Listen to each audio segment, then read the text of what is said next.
Baik, di sini saya akan menjelaskan tentang analisis pertumbuhan aset, yaitu yang pertama analisis pertumbuhan aset lancar.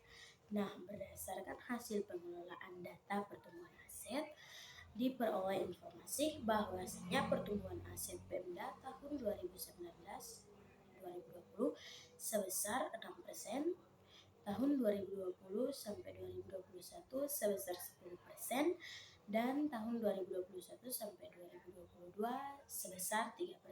Nah, angka pertumbuhan aset tahun 2019 sampai 2020 dan tahun 2020 sampai tahun 2021 dikategorikan baik. Nah, sedangkan untuk tahun 2021 sampai 2022 itu cukup baik. Nah, jika diperhatikan lebih cermat, pertumbuhan aset tersebut lebih banyak dipengaruhi oleh pertumbuhan aset lainnya yang sangat signifikan, yaitu di tahun 2019 sampai 2020 sebesar 170%, sedangkan tahun 2020 sampai 2021 35%, dan tahun 2021 sampai 2022 sebesar 17%. Pertumbuhan aset yang paling menonjol terjadi pada peningkatan kas di bendahara BOS sebesar 468%, peningkatan aset lainnya sebesar 206%, peningkatan piutang lainnya sebesar 45%, peningkatan konstruksi dalam pengerjaan sebesar 36%, peningkatan aset tidak berwujud sebesar 27%, peningkatan piutang pendapatan sebesar 25%, dan peningkatan kas di kas daerah sebesar 24%. Nah, pada tahun 2019 sampai 2020 itu pada tahun 2019 sampai 2020. Nah, pada tahun 2020 sampai 2021 itu yang paling menonjol yaitu peningkatan kas di bendahara pengeluaran sebesar 163%, peningkatan aset tetap lainnya sebesar 107%, peningkatan aset tidak berwujud sebesar 83%, peningkatan piutang lainnya sebesar 76%, peningkatan kas di kas daerah sebesar 75%, peningkatan persediaan sebesar 66%, peningkatan penyisian piutang sebesar 53%, dan peningkatan beban dibayar di muka sebesar 23%, serta peningkatan kemitraan dengan pihak ketiga sebesar 20,28%.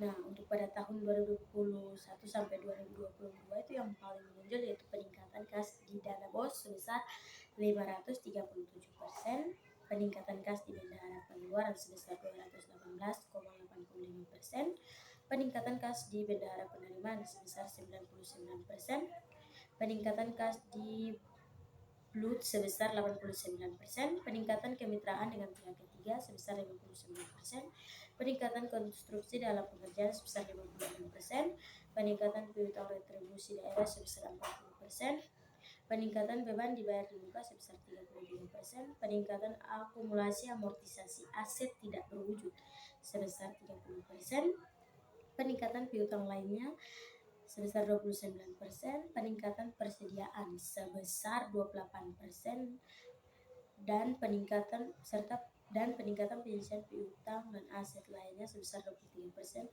serta peningkatan kas di kas daerah sebesar 20%. Nah, sementara itu piutang pajak daerah juga naik menjadi 17,78% pada tahun 2021 sampai 2022 dari tahun sebelumnya yang tidak ada. Nah, itu berarti ada peningkatan dalam penunggakan pajak oleh wajib pajak. Yang berikut yaitu pertumbuhan investasi jangka panjang. Total nilai investasi jangka panjang tahun 2019 sebesar 389 miliar 83.595.721,92 rupiah. Tahun 2020 sebesar 309.589.721,16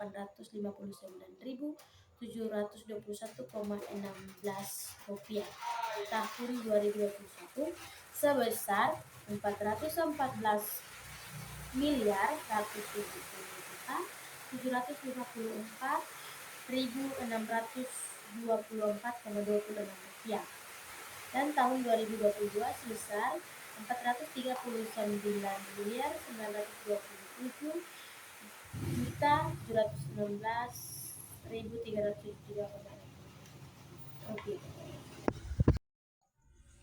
Baik, yang berikut yaitu analisis pertumbuhan aset tetap. Nah, yang pertama yaitu peralatan dan mesin itu mengalami penurunan 15% di tahun 2020 sampai 2021 dan menurun lagi di tahun 2021 sampai 2022 sebesar 10% dari tahun 2019 sampai 2020. Baik, yang berikut yaitu pertumbuhan investasi jangka panjang. Nah, total nilai investasi jangka panjang tahun 2019 yaitu sebesar 389.595.721,92. Tahun 2020 sebesar 589.821,16 rupiah. Nah, tahun 2021 itu sebesar 414.170.754.624,26 rupiah, dan tahun 2022 sebesar 439.972.716.373,67 rupiah. Nah, investasi jangka panjang itu tumbuh cukup tinggi, yaitu meningkat di tahun 2020 dan 2021 sebesar 5%, dan dari tahun 2019 sampai 2020 dari tahun 2019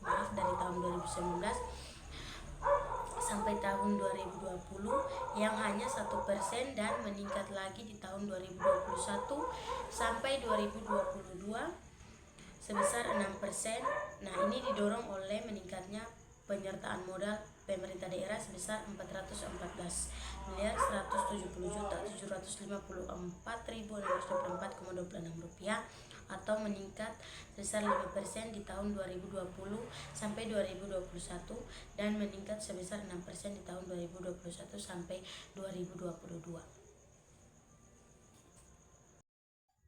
Yang berikut yaitu analisis pertumbuhan pendapatan. Yang pertama yaitu analisis rasio keuangan. Yang pertama, derajat desentralisasi dengan rumus pendapatan asli daerah dibagi total pendapatan asli daerah dikali dengan 100% dengan hasil di tahun 2019 sebesar 9,69%, di tahun 2020 sebesar 9,40%, di tahun 2021 sebesar 11,91%, dan di tahun 2022 sebesar 12,45%.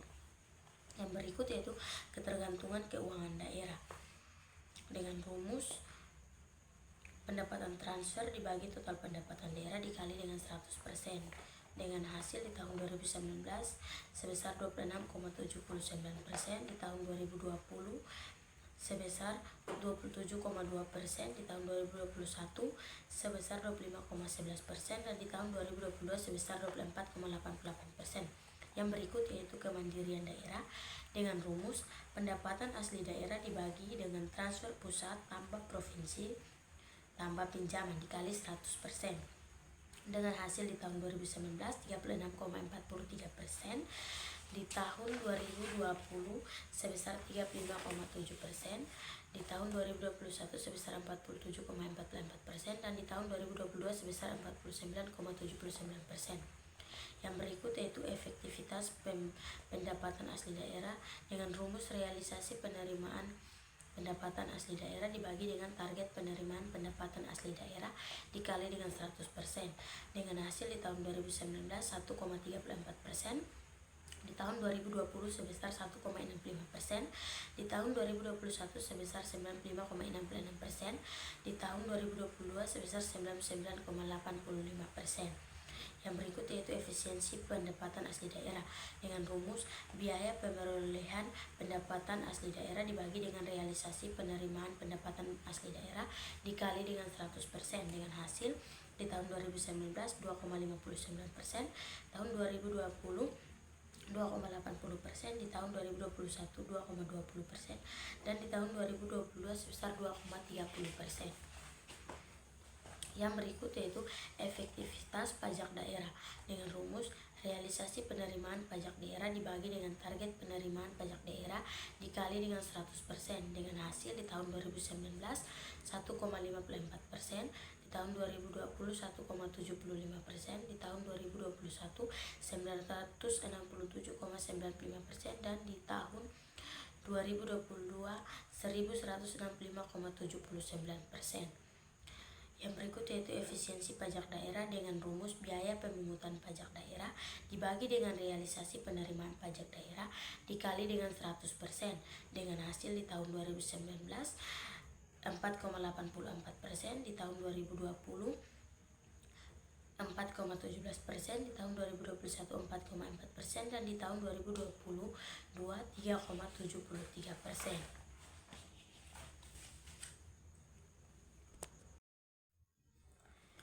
Yang berikut yaitu analisis pembiayaan. Yang pertama, analisis penggunaan silpa. Silpa atau surplus atau defisit ditambah dengan pembiayaan neto. Kalau pembiayaan neto itu realisasi penerimaan daerah dikurangi dengan realisasi pengeluaran daerah. Nah, sisa lebih pembiayaan anggaran di tahun 2019 sebesar 429 miliar 938.306.420,60 rupiah. Kalau untuk neto, pembiayaan neto di tahun 2019 sebesar 400 miliar 556 juta 405.001,99 rupiah. Silpa di tahun 2020 sebesar 342 miliar 200 juta 281.164,77 rupiah. Neto di tahun 2020 429 miliar 929 juta 141.925,60 rupiah. Silpa di tahun 2021 sebesar 698 miliar 738 juta 178.050,88 rupiah. Sedangkan pembiayaan neto untuk tahun 2021 sebesar 342 miliar 565 juta 200.390,51 rupiah. Silpa di tahun 2022 sebesar 769 miliar 145 juta 3.325,92 rupiah. Sedangkan pembiayaan neto di tahun 2022 sebesar 698 miliar 738 juta 178.050,88 rupiah.